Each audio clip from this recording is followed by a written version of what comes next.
Hi, and welcome to Cooking with Mrs. Bodine. Today I'd like to introduce you to a lesson which some of you have done with me. They're the chicken and pear and vegetable quesadillas. You basically can put into them whatever you like. My goal is to increase our servings of fruit and vegetables in our cooking so that you give yourself the nutrients that you need, as well as the protein of the bacon and the chicken or tofu, whatever you like to do if you prefer not to eat meat.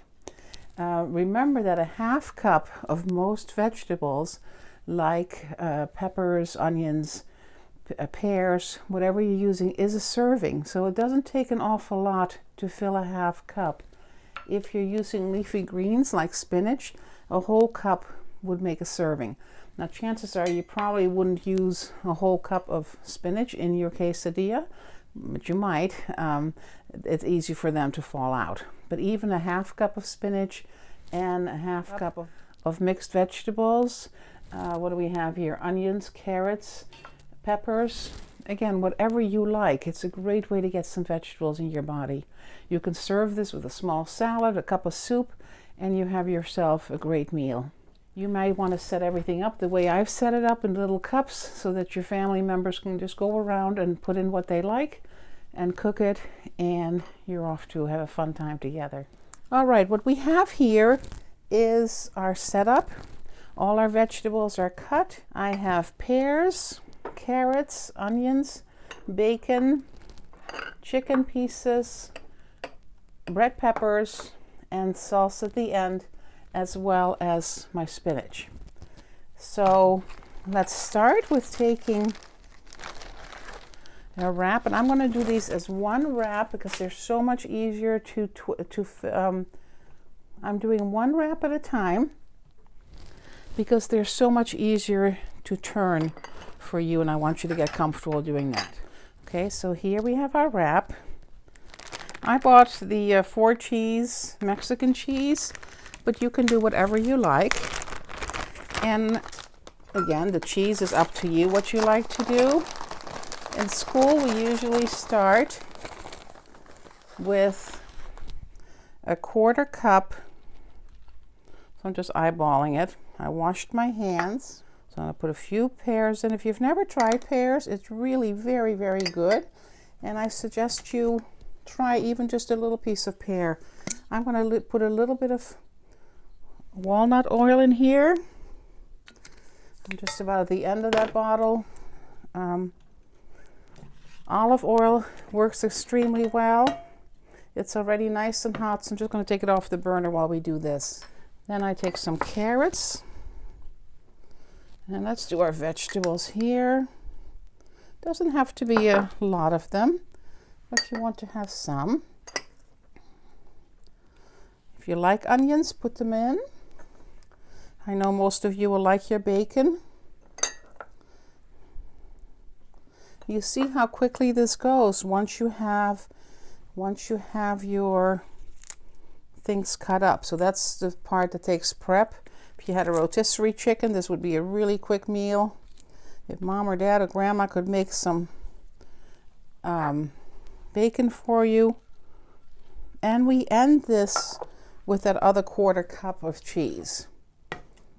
Now remember, my spinach was washed, so when it hits the warm oil, the hot oil, you can have some splattering going on, which is what worries a lot of people. But I want to show you some ways where you don't have to worry about that. So you close up your quesadilla. Don't press it too hard there because it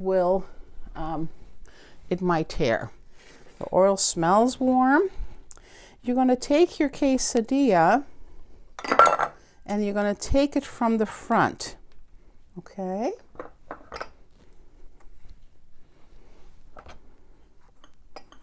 You're going to take it and support it with your hand because the top is cool. The top is obviously cool, okay? So you close it up and gently lay it in here. You should hear a nice little sizzle. If some things drop out, all you simply do is lift up the top and push them in. And it doesn't matter if some things fall out because you get a delicious sauteing going on. So that's a nice thing to do as well. Okay, So it's bubbling nicely, as you can tell. And I like to have it at a medium to medium-low setting. If you brown it too quickly, your shell will get very dark and none of the things inside will heat up. Now, do you see how this is like a puzzle? This is like half a puzzle, right? You can imagine if this thing flipped over, it would be perfectly set up there. So I'm going to turn my heat just up a little bit. I know it's too early, but I like to flip it a couple times. Again, this is cool. So put your hand on top, support it, bring it to the front so it fills half that pan, and simply flip over, and then of course you would move your hand. Okay, now the other side is going. It's not even close to being dark enough, but I like to do it this way because it gradually starts to melt things. If you like certain seasonings, by all means add pepper, salt, chili powder, garlic powder, whatever you like. If you have fresh herbs, put those in. I have some parsley over there to decorate it. Now this is already, it's still a little warm, but it's already cooling off. So again, I'm going to turn my pan, and I'm going to take this front, scoop under there, and gently turn it over again. So it's beginning to get a little extra heat in here. By now, if the spinach is spattering, it will not spatter you as much. So if you start with kind of a medium-low heat or a medium heat, you will not have that spattering going on. So I'm going to get my cutting board ready when this comes out. And then I have, everyone could have their own plates. You could set it up for yourself, of course, have your plate ready, or if you're making a family dinner, you could have your plates ready to go. So now it's getting a nice smell. I can feel the heat. I can smell the heat. So I see some of the cheese melting, which is exactly what we want to do. And you can hear it, right? So always test it. If you go do a quick test, it's not going to burn you. Pull it to the front and flip it. Now it's getting a nice brown look that I wanted. Okay, but again, it was nice and slow.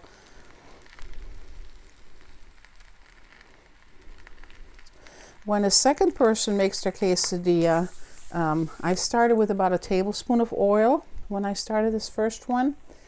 That should be plenty to make one. The second person after you, or if you made two for yourself, I think you'll only need to add about a teaspoon or maybe 2 teaspoons at the most of oil, because once your pan is seasoned, it really does well.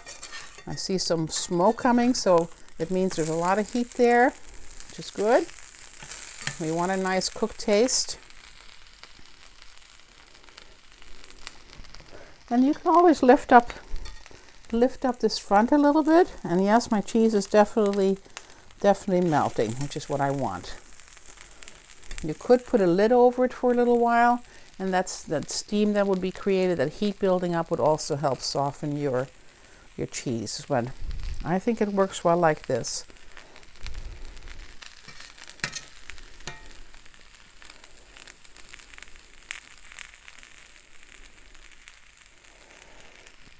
So what do you think for time? Again, when you turn it, bring it towards you. And one more turn. Now it gets dark. That's about how I like it. I don't want them burnt, but I do like a little darkness to my shell. So I've taken this, I've already turned the heat off. If you're the last one, make sure you take your pan off your heat when you're done and turn your burner off as well. Okay, always double check on those. So let's take it off. You can scrape whatever you have out if you like. And I'm going to move it. Please don't leave the handle over the hot burner, okay? Because if you reach to grab it to make another one, or someone else grabs it, they would get badly hurt. So I'd like to take my pizza cutter and cut it in 4s. It's a little hot, so just use your fingertip or use a fork. But you want to serve them nice and hot. Okay. Then I'm going to put them on our plate. This is where you can have some fun making them look good. This is, after all, a nice meal. It makes a great supper. You don't want a really big supper. It's wonderful. Okay, I'm going to take some parsley. So I love the way parsley looks. And you can stick that where you like. If you want salsa and you know you want it, you can put it over it. If you're not sure, you could put a little bit there. In order to encourage a little bit more fruits and vegetables, we only had very little pear in here. And if you haven't had any fruit for the day, this is a wonderful way to also start your fruit. So here's a beautiful platter, a wonderful quesadilla. You can add some sour cream to it if you like. And I hope you enjoy. I hope you're all well. I miss you terribly. Thanks.